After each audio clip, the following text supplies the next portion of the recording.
I used to think I had it all. A plasterocido, we had a husband and a bright, curious daughter. On paper, it looked perfect. Instagram perfect. But if you stared long enough, you could see the cracks, hairline fractures running through the foundation of my life. Ryan and I had been married for 12 years. We met in college at UCLA. He was the charming finance major with a disarming smile, and I was the journalism student who thought she could change the world. We fell hard, got married right after graduation, and soon enough we had Emily. For a while, everything felt right. Busy, exhausting, but right. But things change. People change. Ryan began working longer hours. He built his tech startup from scratch, and I admired that. But somewhere along the line, I stopped being his partner and became part of the decor, another piece of the curated life he presented to investors and clients. Conversations turned into logistics, sex turned into obligation, and the silences, those were the worst. It started simply enough. A glance across a conference room, a compliment that lingered. His name was Alex Carter. He was a marketing consultant at a PR event I covered for a magazine gig. He was tall, confident, and effortlessly charming, the kind of man who looked at you like you were the only person in the room. I hadn't felt that in years. At first, it was coffee, then lunch, then drinks. And then, well, you can guess the rest. We met in hotel rooms in Santa Monica, and sometimes at his condo downtown. I crafted excuses like a novelist, interviews, deadlines, editor emergencies. I kept separate calendars, separate outfits, even a separate burner phone, hidden in the lining of my gym bag. I was meticulous, obsessive, and completely addicted. The adrenaline was intoxicating. I'd sit across from Ryan at dinner, nodding and smiling, while texting Alex under the table. Sometimes I'd look at Emily, wonder what kind of example I was setting, but then Alex would send a photo, a message, a memory, and I'd fall again. But like all highs, it started to fade. Alex grew restless. He didn't like being second. He wanted more. He said he loved me. And that terrified me.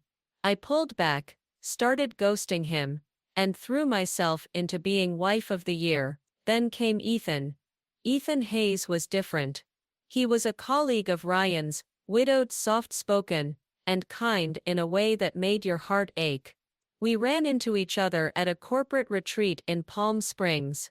He'd lost his wife to cancer the year before, and was raising a teenage son alone. We talked for hours that night, about life, grief, marriage. It wasn't lust. It was something deeper, something I hadn't felt in so long, I forgot it existed. We didn't kiss that night, or the next, but when we did, it felt like forgiveness. Ethan and I never met in hotels. It was always walks, picnics, quiet afternoons in borrowed beach houses. He never asked me to leave Ryan. He just listened, and made me feel like I still had a soul. But by then, my lies were stacked so high I couldn't see the sky. Ryan started noticing things. A missed school recital. A receipt left in a coat pocket. A perfume he didn't recognize. I got better at lying, blamed the babysitter, the dry cleaner, a headache. But he wasn't a fool.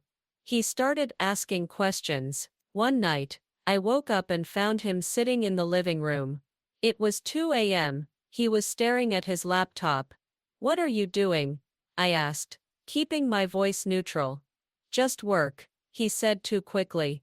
He closed the screen, but something in his eyes lingered. Doubt, anger, and worse, hurt. I started checking behind myself constantly, clearing browser histories, double-checking call logs. I began to wonder if he was following me. Once, when I left Ethan's beach place in Malibu, I saw a black SUV behind me. It could have been coincidence. But it stayed with me until I got onto the 405, then came the emails. At first, they were spam. Then one came from an anonymous account. A photo of me outside Ethan's house. Blurry, distant, but unmistakably me. My chest tightened. I deleted the email, then emptied the trash. I didn't tell anyone. Not even Ethan. And still, I kept going. I couldn't stop. The secrecy, the escape, it had become part of me. One afternoon, while folding laundry, I held up one of Ryan's shirts and found a business card tucked into the front pocket. On the back, LA. Investigative Services. My blood ran cold. He had hired someone. He knew. That night, I couldn't eat. Every sound made me jump. I imagined confrontations, yelling, divorce papers thrown across the table, but none of it came.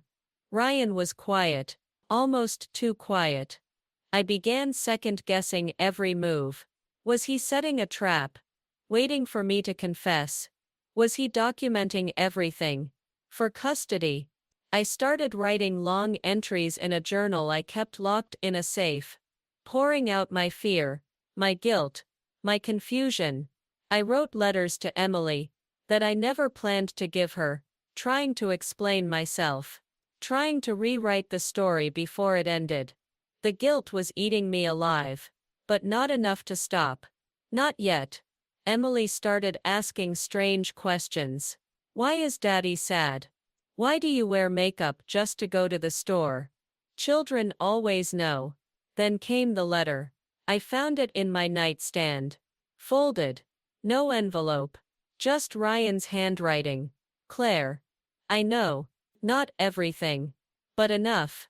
I didn't want to believe it. I kept telling myself I was imagining things. But lies leave trails. And I followed them. I won't confront you. I won't scream. But I can't do this anymore. I'm moving out next week. You can keep the house. Emily deserves stability. I hope one day you'll tell her the truth. Take care of yourself. Ryan. He left the next morning. No fight. No drama. Just silence. Ethan offered to be there for me. He said we could start over. But the truth is, I didn't know who I was anymore. I told him I needed time. I never heard from him again. Now the house feels too big. Emily is with her grandparents for the summer. The silence is deafening. Sometimes I walk room to room, touching things, wondering how I let it all slip through my fingers. I told myself I cheated because I was lonely, neglected, unseen. But maybe I cheated because I was afraid. Afraid of stillness. Of looking too closely at myself. I learned how to juggle lies with elegance. But I forgot how to love. And in the end, that's what cost me everything.